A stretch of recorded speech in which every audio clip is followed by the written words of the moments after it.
ಸಖತ್ ಖಾರ ಬಣ್ಣ ಮತ್ತು ರುಚಿ ಆಚಿ ಚಿಲ್ಲಿ ಪೌಡರ್. ಆಲ್ಫಾ ಹೆಸರಲ್ಲೇ ಒಂಥರ ಡಾಮಿನೇಷನ್ ಅನ್ನೋ ಒಂದು ಅರ್ಥವನ್ನ ಕೊಡುವಂಥ ಪದ. ಸೊ ಡೈಲಾಗ್ಸ್ಗಳು ಯಾವ ರೀತಿ ಡಾಮಿನೇಟ್ ಮಾಡುತ್ತೆ, ಯಾವ ರೀತಿ ಪವರ್ಫುಲ್ ಆಗಿದೆ ಆಲ್ಫಾದಲ್ಲಿ, ದಯವಿಟ್ಟು ತಿಳಿಸ್ಬೇಕು. ಎಲ್ರಿಗೂ ನಮಸ್ಕಾರ. ಆಲ್ಫಾ ಹೆಸರು ಇಟ್ಟಾಗ ನಾನು ಸ್ವಲ್ಪ ಇದು ಹೆಂಗೆ ತಲುಪುತ್ತೆ ಅನ್ನೋದನ್ನೇ ಕೇಳಿದೆ. ಬಟ್ ಅದಕ್ಕೊಂದು ಕತೆ ಹೇಳಿದಾಗ ಇಲ್ಲ ವಿಜಯ್ ತುಂಬ ಚೆನ್ನಾಗಿ ಇಟ್ಟಿದ್ದಾರೆ. ಮತ್ತು ಈಗೇನು ಜೆನ್ಸಿ ಅಂತ ಜನರೇಷನ್ ಸಿನಿಮಾ ನೋಡೋ, ಸೊ ಅವರು ಕರೆಕ್ಟ್ ಆಗಿದೆ. ಮತ್ತೆ ಸಬ್ಜೆಕ್ಟ್ಗೆ ಕರೆಕ್ಟಾಗಿ ಆ ಟೈಟಲ್ ಇದೆ. ವಿಜಯ್ ಅವ್ರ ಬಗ್ಗೆ ಹೇಳಬೇಕು ಅಂದರೆ ನಾವು ತುಂಬ ಹಳಬರು. ಅಂದರೆ ಅವರು ಅಸಿಸ್ಟೆಂಟ್ ರೈಟ್ರು, ಅಸಿಸ್ಟೆಂಟ್ ಡೈರೆಕ್ಟ್ರು ಆಗದಾಗಿನ ನಾನು ನೋಡ್ತಿದ್ದೀನಿ. ಪ್ರಯತ್ನ ಯಾವತ್ತೂ ಕೆಲಸನ ತೋರಿಸುತ್ತೆ ಅನ್ನೋದಕ್ಕೆ ವಿಜಯ್ ಅವರು ಇದು. ಯಾಕೆಂದರೆ ನನಗೆ ಹೇಮಂತ್ ಅವರು ಫಸ್ಟ್ ಬಂದು ನನ್ನನ್ನು ಭೇಟಿ ಆಗಿದ್ದಾಗ ನಾನು ಫಸ್ಟು ಇಲ್ಲಿ ಥ್ಯಾಂಕ್ಸ್ ಹೇಳಬೇಕಾಗಿರೋದು ಮಾಲೂರು ಶ್ರೀನಿವಾಸ್ ಅವ್ರಿಗೆ. ಅವರು ನನಗೆ ಹೇಮಂತ್ ಅವ್ರನ್ನ ಪರಿಚಯ ಮಾಡಿಕೊಟ್ಟು ಅವ್ರಿಗೆ ಕೇಳಿದೆ, ಸೊ ಯಾವ ಥರದ ಸಿನಿಮಾ ಮಾಡ್ಬೇಕು ನೀವು, ಏನು ಎತ್ತ ಅಂತ ಹೇಳಿದಾಗ ಆಲ್ರೆಡಿ ಹೇಮಂತ್ ಒಬ್ಬ ನಿರ್ದೇಶಕರನ್ನ ಹುಡುಕ್ತಾ ಇದ್ರು. ಸೊ ವಿಜಯ್ ಅವರು ಹೊಯ್ಸಳ ಸಿನಿಮಾ, ಯಾಕೆಂದರೆ ವಿಜಯ್ ಅವರು ಯಾವತ್ತೂ ಒಬ್ಬ ಪ್ರೊಡ್ಯೂಸರ್ನ ಹುಡುಕೊಂಡು ಹೋದಂಥ ವ್ಯಕ್ತಿ ಅಲ್ಲ. ತನ್ನ ನಿರ್ದೇಶನ, ತನ್ನ ಕೆಲಸನೇ ಅವ್ರಿಗೆ ಕೆಲಸ ಹುಡ್ಕೊಂಡು ಬರುವಂಥ ಇದಾಗಿದೆ. ಅವರು ಫಸ್ಟ್ ಸಿನಿಮಾ ಮಾಡಿದ ತಕ್ಷಣ KRG ಸ್ಟುಡಿಯೋಸ್ ಅವರು ಹೊಯ್ಸಳ ಕೊಟ್ಟರು. ಹೊಯ್ಸಳ ಎಷ್ಟು ಚೆನ್ನಾಗಿತ್ತು ಅಂದರೆ ನಾನು ಹೇಮಂತ್ಗೆ ಹೇಳಿದೆ, ಹೆಂಗೆ ಹೇಮಂತ್ ಹೊಯ್ಸಳ ಸಿನಿಮಾ ನೋಡಿದ್ಯಾ ನೀನು ಅಂತ. ಹ್ಞೂ ಸರ್ ನಾನು ನೋಡಿದ್ದೀನಿ, ನಾನು ಅವ್ರನ್ನ ಭೇಟಿ ಆಗಬೇಕು ಅಂದರು. ಸೊ ಹಂಗೆ ವಿಜಯ್ ಅವ್ರನ್ನ ಪರಿಚಯ ಮಾಡಿಸಿದ್ದು. ಸೊ ಎಷ್ಟು ಚೆನ್ನಾಗಿ ಅವರು ಮಾಡಿದ್ರು ಕತೆ ಅಂದರೆ ಅದು ಟೈಲರ್ ಮೇಡ್ ಥರ ಇತ್ತು ಹೇಮಂತ್ಗೆ. ಮತ್ತು ಹೇಮಂತ್ ಥರದ್ದು ಹುಡುಗರಿಗೆ ಈ ಥರ ಸಿನಿಮಾ ಸಿಕ್ಕಿರೋದು ಅದೃಷ್ಟ. ಮತ್ತು ಇಂಡಸ್ಟ್ರಿಗೆ ಹೇಮಂತ್ ಥರದವ್ನು ಸಿಕ್ಕಿರೋದು ತುಂಬಾ ಖುಷಿ. ಯಾಕಂದರೆ ಲಾಸ್ಟ್ ಸೀನ್ ನೋಡಿದಾಗ ಎಂಥ ಹುಡುಗರಿಗೆ ಒಂದು ಲವ್ ಆಗುತ್ತೆ.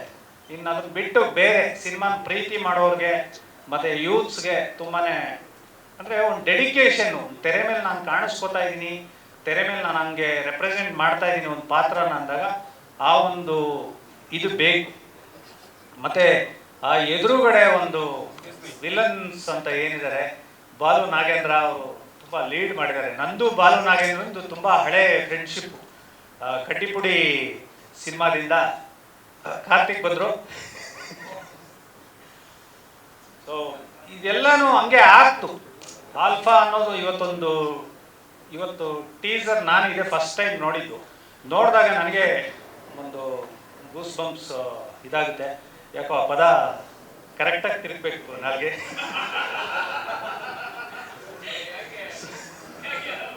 ಸ್ವಲ್ಪ ಹಂಗೆ ಆದ್ರೂ ರೋಮಾಂಚನ ಆಯ್ತು.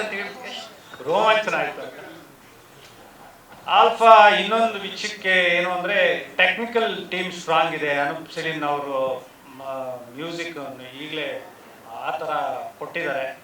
ನನಗೆ ಈಗಲೂ ತುಂಬಾ ಖುಷಿಯಾಗೋದು ಏನಕ್ಕೆ ಅಂದರೆ, ಅವರು ಗೋಲಿ ಸೋಡಾ ಅನ್ನೋ ಒಂದು ಸಿನಿಮಾಗೆ ರೆಕಾರ್ಡಿಂಗ್ ಮಾಡಿದಾಗ ನಾನು ಸೂರ್ಯ ಅವ್ರನ್ನ ಕರ್ಕೊಂಡು ಸಿನಿಮಾಗೆ ಹೋಗಿದ್ದೆ. ಯಾಕೆಂದರೆ ಆ ಮಟ್ಟಕ್ಕೆ ಚೆನ್ನಾಗಿ ಮಾಡಿದರು. ಸೊ ಅವರು BGM ಅಲ್ಲಿ ಕಿಂಗ್ ಅವರು. ಸೊ ಇನ್ನು ಆಲ್ಫಾ ಟೀಮ್ ಬಗ್ಗೆ ಹೇಳಬೇಕು ಅಂದರೆ ತುಂಬ ಒಳ್ಳೊಳ್ಳೆ ಟೆಕ್ನಿಷಿಯನ್ಸ್ ಕೆಲಸ ಮಾಡಿದ್ದಾರೆ. ಕಾರ್ತಿಕ್ ಅವ್ರನ್ನ ನಾನು ಈಗ ಟೀಸರಲ್ಲಿ ನೋಡಿದೆ. ನಾನು ಬರೆದಾಗ ಅವ್ರು ಹೇಳಿದರು ಆ ಪಾತ್ರ ಕಾರ್ತಿಕ್ ಮಾಡ್ತಿದ್ದಾರೆ ಅಂತ. ತುಂಬಾ ಚೆನ್ನಾಗಿ ಮಾಡಿದ್ದೀರಾ ಕಾರ್ತಿಕ್.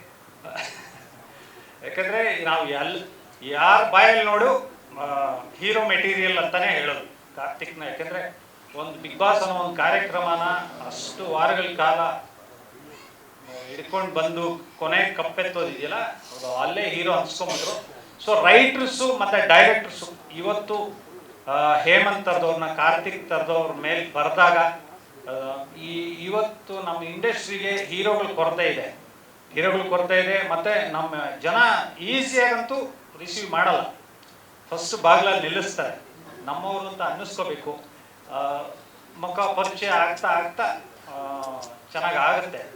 ಸೊ ಈ ಒಂದು ಕಾರ್ಯಕ್ರಮಕ್ಕೆ ಬಂದಿರೋ ವೇಲು ಸರ್ಗೆ ತುಂಬ ಥ್ಯಾಂಕ್ಸ್ ಹೇಳಬೇಕು. ಯಾಕಂದರೆ ಅವ್ರು ದೊಡ್ಡ ಸಿನಿಮಾ, ಚಿಕ್ಕ ಸಿನಿಮಾ ಅಂತ ಹೇಳಿದೆ, ಅವ್ರು ಸಿನಿಮಾ ಅಂತ ಹೇಳಿದ ತಕ್ಷಣ ಬೆನ್ ತಗ್ತಾರೆ. ಸೊ ಒಂದು 4 ಒಳ್ಳೆ ಮಾತು ಹೇಳ್ತೀರ ಸರ್. ಸೊ ನಿಮ್ಮ ಒಂದು ಇದಕ್ಕೆ ಶಿರೋಋಣಿಗಳು ನಾವು.